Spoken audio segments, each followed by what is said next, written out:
Assalamualaikum warahmatullahi wabarakatuh. Halo semuanya, kembali lagi kita di podcast Ruang Inspirasi by SM Islamic Green School. Apa kabar kalian semua para penonton setia podcast Ruang Inspirasi?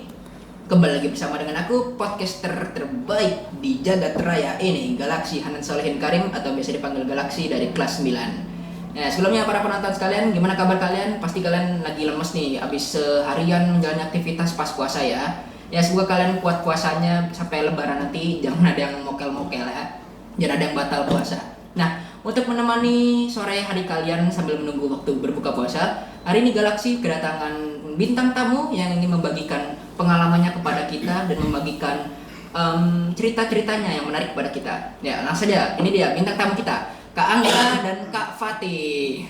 Oke. Apa kabar Kak Angga, Kak Fatih? Ya, kabar baik untuk saya sendiri. Kabar baik, Ya. sehat, alhamdulillah. Nah, for your information guys, jadi Kak Angga dan Kak Fatih ini merupakan alumni sekaligus kakak kelas terdahulu ya di SMP Islamic Green School. Nah, mereka sekarang ini udah kelas 12 SMA dan bentar lagi juga mau lulus sama kayak aku nih. Nah, makanya aku pengen nanya nih tentang ya waktu dulu mereka di IGS kayak gimana, terus di SMA mereka gimana dan lain-lain. Nah, ini aku mulai nanya aja ya, Kak Fatih, Kak Angga. Ya, silakan. Boleh. Kalian selama di IGS tuh gimana? Apakah ada sesuatu yang berkesan gitu? Ada kejadian-kejadian yang menurut kalian tuh ngena di hati gitu? Yang lucu, yang menarik, ada gak? Oke, mulai dari aku mungkin banyak ya sekali pengalaman berkesan itu. Mulai dari banyak kita berkegiatan, dari outbound, kemudian magang-magang itu juga melatih kemampuan kita sendiri. Kemudian merasa belajar kita juga sangat senang dengan tidak belajar di ruang kelas, tetapi kita bisa belajar di saung-saung atau di taman baca. Mungkin itu aja sih. Lanjut dari Fatih. Ya, kalau dari aku sih, kalau dulu tuh IGS banyak banget aktivitasnya. Kita magang, outbound, atau apalah. Belajarnya juga senang sih.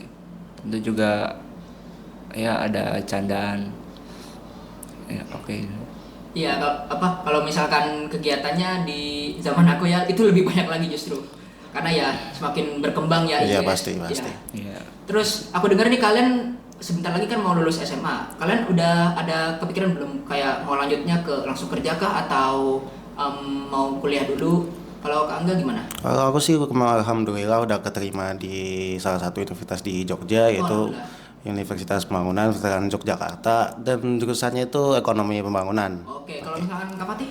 Kalau aku sih nanti melalui jalur SNBT UTBK, aku milihnya tuh mau masuk Universitas Gadjah Mada atau GEM, ngambil jurusan sastra Inggris. Wah, hebat-hebat ya. Ya aku doain aja semoga kalian bisa masuk jurusan favorit kalian dan Ya, amin, favorit amin. kalian, ya, dan lancar juga. Oke. Kalau aku boleh tahu juga nih, kalian setelah keluar dari IGS tuh ada gak sih ilmu yang kalian dapat dari IGS tuh bener-bener kerasa banget di luar sana? Oke, mulai dari aku, kalau misalnya itu untuk ilmu pasti banyak sekali. Yang pertama yang paling dirasa itu untuk presentasi ke depan itu nggak ngerasa malu lagi ataupun ragu, karena kita udah dilatih kepercayaan dirinya sekali. Kita udah sering ngomong di depan publik, jadi ketika maju untuk presentasi kita nggak bingung. Mungkin itu sih. Ya, kalau dari aku sih mungkin ilmunya kan dari GES itu ada kegiatan magang ya. Dari kegiatan magang itu jadi dapat skill baru dan ya ilmu tentang dulu di GES juga sering presentasi sama kayak yang Oh iya, jelasin kayak di Angga. waktu pas festival budaya atau Sense Expo gitu ya. Ya, Sebelumnya selama kalian di IGS ini kalian pernah kayak ada dapat prestasi atau kejuaraan gitu gak sih? Atau pernah bikin suatu produk gitu yang mungkin sangat IGS banggakan gitu ya? Kayak wah keren nih, muridku bisa buat ini. Pernah gak kalian punya prestasi? Kalau prestasi sih mungkin nggak terlalu banyak banget ya, soalnya juga mungkin agak kehalang sedikit sama pandemi, tapi itu juga bukan halangan banget sih. Terus kalau yang aku dapetin sih yang paling diingat mengikuti berbagai olimpiade online, itu pun bahasa Inggris. Terus habis Quran itu mungkin hanya 2 juz, sudah paling segitu aja. Terus buat udah sih paling segitu aja. Oke. Ya kalau Kak Fatih? Kalau dulu tuh nggak terlalu tahu sih prestasinya, mungkin sedikit juga. Yang pasti kegiatannya tuh paling kayak membuat yang project X-Pro yang aku ingat, terus ya Olimpiade bahasa Inggris, sama kita tuh pernah turnamen game gitu. Oh, menang turnamen gamenya. Enggak. Ya, gak apa-apa. Nice try, ente. Nah, tapi kalau misalkan di luar IGS nih, setelah kalian lulus dari IGS terus kalian masuk ke SMA, ini kalau boleh tahu kalian dari SMA mana? Kalau kakak enggak? Oh, aku dari SMA 5 Tambun Selatan, ada di Gen Wisata sini. Oh, kalau Kak Fatih? Aku dari SMA Al Azhar 18 di Grand Wisata. Nah, selama kalian di SMA itu juga ya, apa pernah mendapatkan prestasi yang gemilang juga gitu? Kalau dari aku sih mungkin nggak ada ya. Memang belum kemarin itu nggak kepikiran banget buat ngejar prestasi itu karena mungkin lebih ke fokus belajar aja sih, nggak ada prestasi yang bagus. Kemudian juga kemarin sempat mau masuk organisasi, cuman persiapan aku juga belum matang gitu loh. Jadi aku tuh belum siap untuk maju. Akhirnya waktunya habis telat gitu. Jadi gitu aja sih. Kalau aku sih di Al Azhar belum ada lah, karena aku juga jarang ikut event-eventnya kan. Biasanya Al Azhar tuh ada event seperti Olimpiade Sains gitu, sama ya kayaknya itu aja. Oh iya, kalau misalkan murid-murid di siswa-siswi di IGS sekarang tuh udah pada banyak yang meraih kejuaraan dan Olimpiade gitu ya, udah pada banyak yang menang lomba karena ya semakin banyak yang mendaftar kan. Kalau dulu kalian pasti pas zaman kalian, angkatan kalian itu sedikit ya. Iya, memang Nah, kalau gitu. pas masuk angkatan aku nih, angkatan ke-8 terus angkatan ke seterusnya itu udah mulai banyak nih yang berkembang dan banyak gitu juga lah.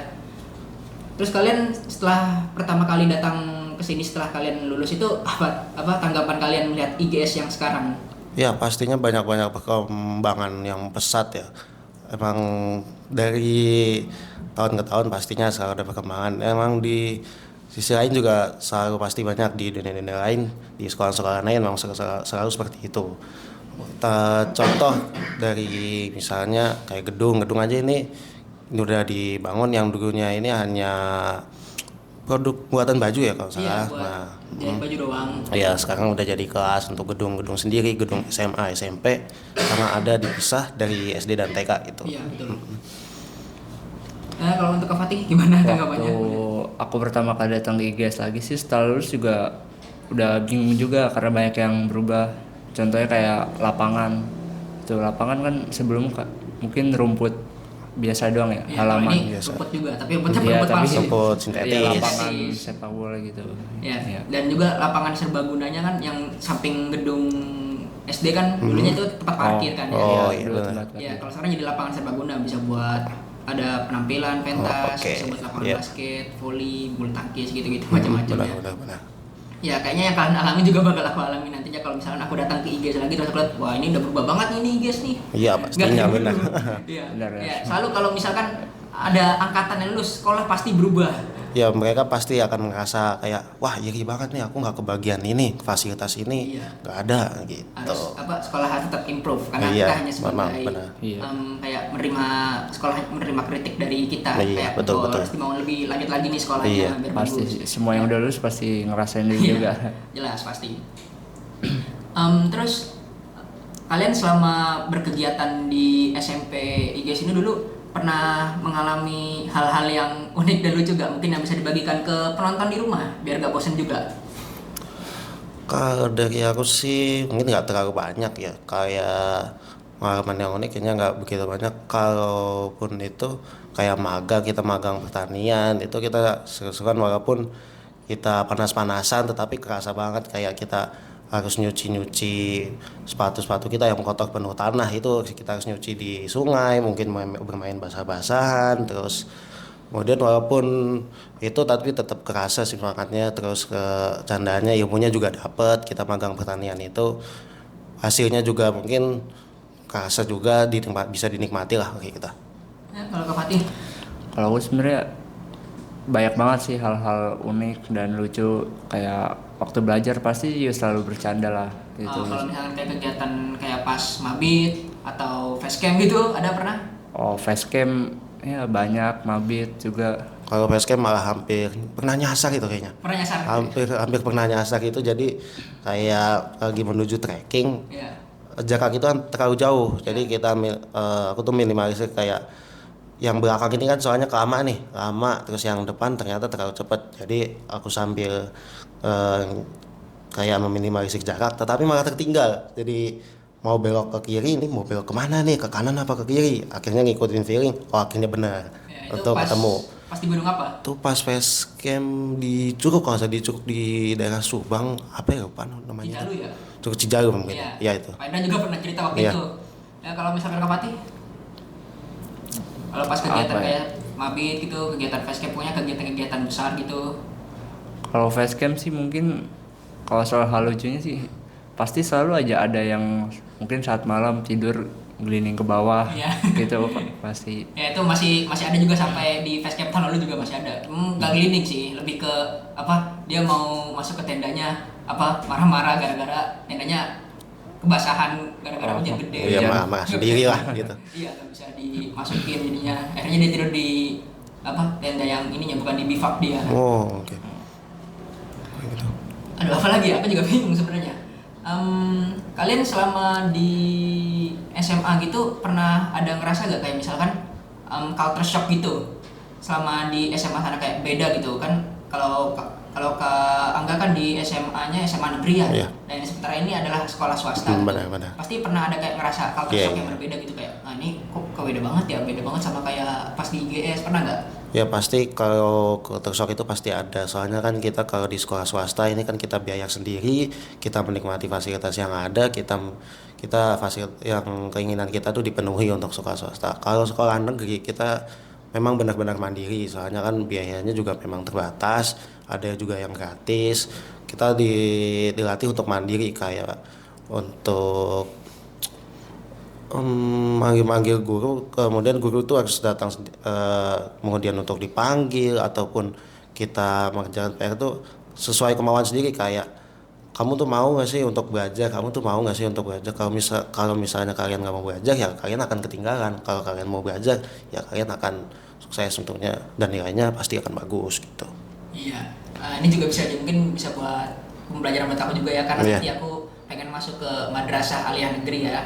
Maksudnya kan juga negeri juga ya, bukan swasta. Ya pasti beda banget. Kemudian kalau misalnya kayak ada jam kosong, itu pasti jam kosong tuh sering-sering banget. Kalau jam kosong tuh sebisa mungkin dimanfaatkan lah untuk hal-hal yang positif. Kalau misalnya mau bercandaan sama teman juga, itu enak banget tuh jam kos itu. Ya kalau misalnya Kak Fatih mungkin ada culture shock selama di Al Azhar, mengingat Al Azhar juga mirip sama kayak IGS ya, swasta juga. Iya pasti sih, pasti ada. Soalnya ya walaupun sama-sama IGS sama Al Azhar swasta, tapi kalau menurut aku tuh IGS tuh kan banyak aktivitas sekolah juga ya. Ya.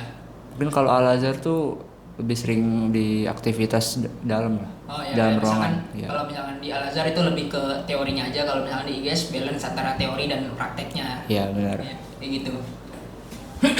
Ya maaf ya. Dan apalagi ya? Mungkin kalian selama di IGS pernah merasakan apa?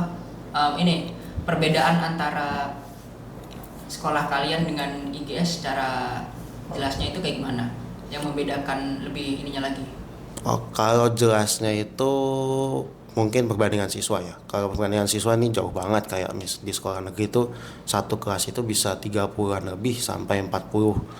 Kalau di sekolah negeri bisa 30 sampai 40. Kalau di IGS kan 15 siswa mungkin nggak nyampe ya. Nah, Bahkan sekarang ada cuma 5 orang. Nah, iya itu.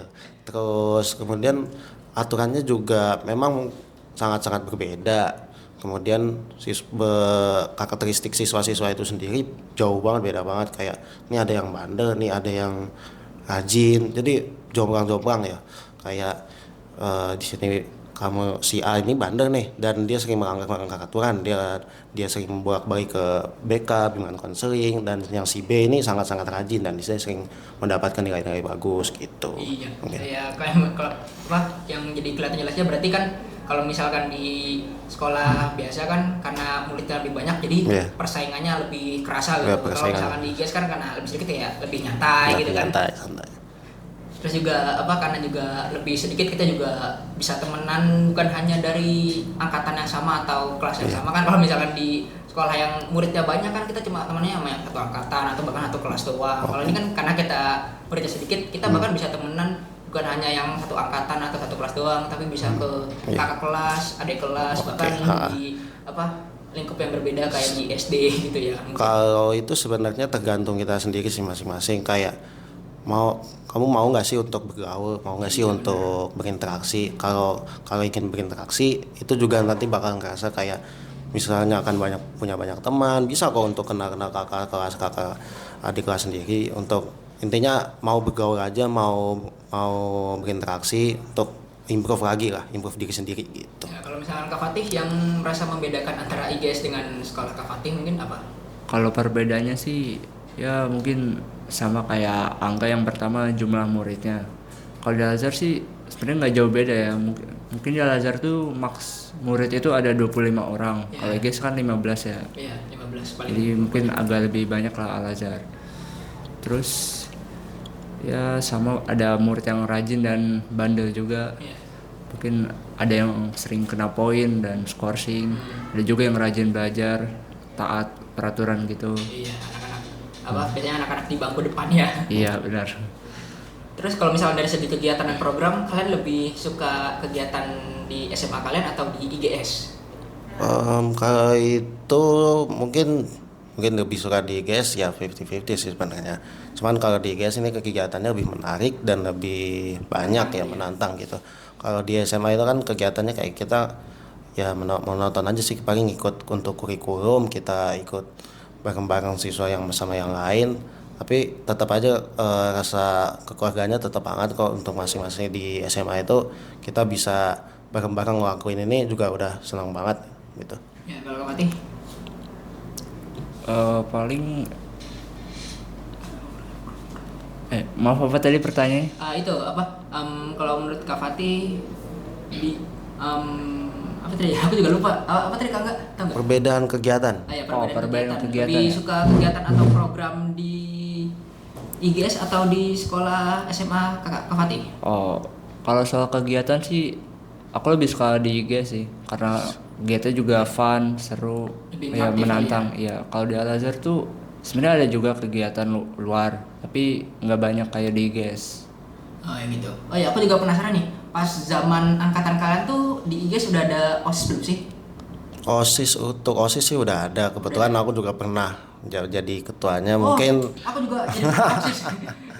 Mantan ketua. Kalau untuk ketua sih nggak banyak kegiatan, soalnya kan kita mungkin karena pandemi. Terus juga aku dulu tuh kurang kayak kurang berkompeten untuk jadi ketua itu. Terus sama kayak kagok nih tiba-tiba disuruh Pak Indra itu suruh calonin, Kak kamu langsung calonin untuk ketua ya? Oke. Itu benar, aku juga sama. Aku udah 2 kali dicalonin Galaxy kamu ayo jadi ketua OSIS ya. Loh, aku juga kaget gitu.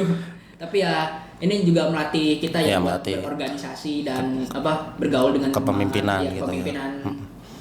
Ya, buat kalian aja nih, buat kalian tahu di OSIS IGS sekarang tuh udah banyak banget berkembangnya. Ya, pasti, pas zaman pasti. aku tuh kita udah ada program kantin OSIS, udah ada program OSIS camp, biar bervariasi lah. Iya, pas OSIS camp lucu banget.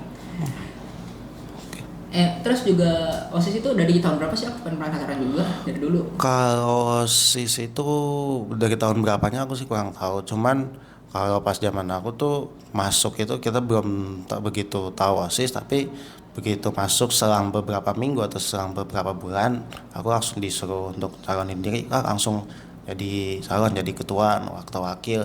Jadi langsung persiapin, bahkan kalau malah salah itu visi misinya itu malah browsing aku tuh. Ini bukan dari Google, bukan dari aspirasi. Visi misinya browsing. Bukan aspirasi pemikiran sendiri. Wah, harusnya kan visi misi sesuai dengan target kita Ya, sendiri betul, masing-masing. betul. Kita mau melakukan apa dengan sekolah ini, kita mau bikin program apa gitu. Ya, tapi ini aku juga jujur aja, program visi misi OSIS aku juga cuma satu yang memang dari aku, sisanya aku browsing. Ya memang itu perlu. Karena kan juga kaget kita disuruh benar. tiba-tiba berorganisasi Iya. gitu, yang kita belum pernah sebelumnya. Nah itu. Ya. Kak Fatih juga pernah belum bergabung ke OSIS? Kalau aku ya dulu bergabung jadi seksi seksi keagamaan kalau nggak salah. Keagamaan jadi rohis ya. Iya. Sama kayak adikmu. Oh, sama. Iya pernah sekali doang, tapi habis itu pindah. Waktu itu juga agak mendadak juga sih, aku Iya. kaget gitu tiba-tiba ada OSIS pemilihan. Kalau untuk OSIS dulu tuh belum terlaksana dengan baik ya. Iya. Untuk programnya itu juga nggak ada program baik. Untuk kalau kegiatan pun kegiatan seminar itu pun seminar mengundang narasumber kayak entrepreneurship yang pengusaha muda yang lumayan sukses dia membangun usahanya sendiri. Itu pun hanya satu itu kalau yang saya ingat untuk program OSIS pada zaman aku tuh. Iya, memang sekarang IGS itu udah banyak berkembangnya dan mungkin kalian untuk ada sedikit kata-kata mungkin untuk penonton tentang IGS dan harapan kalian untuk IGS ke depan-depannya itu kayak gimana? Ya kalau untuk harapan sih nggak banyak ya. Untuk kemajuan sudah berkembang pesat. Kita lihat program-program sudah mulai banyak bervariasi, OSIS sudah mulai meningkat. Kemudian untuk gedung-gedungnya ini sudah mulai banyak yang dibangun. Kemudian lingkungannya juga semakin bersih, akan semakin tertata, lingkungan baik sih, gitu aja. Ya, kalau Ya, untuk Kak Fatih? kalau harapan aku sih mungkin semoga IGS kayak makin berinovasi lah. Terus ya sekarang juga perubahannya kan ya mungkin banyak yang berubah, gedung-gedung kayak lapangan gitu. Terus OSIS juga meningkat kayak yang Galaxy bilang. Ya. Ya belajarnya juga perkembangan belajar pasti meningkat. Ya itu aja sih Ya, oke. dari aku. Ya, oke. Terima kasih ya buat Kak Angga dan Ya, Kak Fatih sama-sama. yang sudah mau membagikan pengalaman dan cerita-ceritanya ke Ya. kita, ke penonton semuanya. Oke, penonton semuanya, mungkin segitu saja episode podcast kali ini. Sebenarnya masih banyak yang pengen aku tanya ke Kak Angga dan Kak Fatih, dan mungkin Kak Angga dan Kak Fatih masih ada yang pengen disampaikan lagi ya ke penonton. Tapi ya terima kasih banyak kalian yang sudah mau menonton video podcast kali ini. Saksikan terus podcast Ruang Inspirasi hanya di YouTube Islamic Green School. Jangan lupa di like, comment, subscribe, dan juga share jika kalian merasa video ini bermanfaat. Aku Galaxy, pamit undur diri. Wassalamualaikum warahmatullahi wabarakatuh. Signing out.